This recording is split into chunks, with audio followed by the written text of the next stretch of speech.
આ દેદાલડુવાળી શાળા છે. તો નિશાળ અંદર પાણી ભરાઈ ગયું છે. જુઓ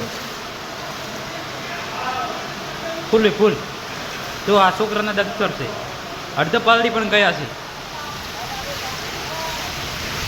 આ શાળા પણ જોઈ લો. આ પૂરી ભરાઈ ગઈ છે. હલો ખરો પ્રાથમિક શાળામાં કે સ્કૂલની અંદર પાણી ભરાઈ ગયું છે. 2 ઓરડાની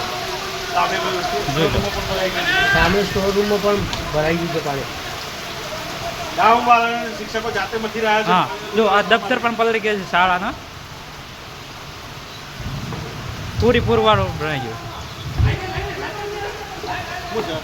આ ભોજન મધ્યાહનમાં ભરાઈ ગયું છે પાણીથી.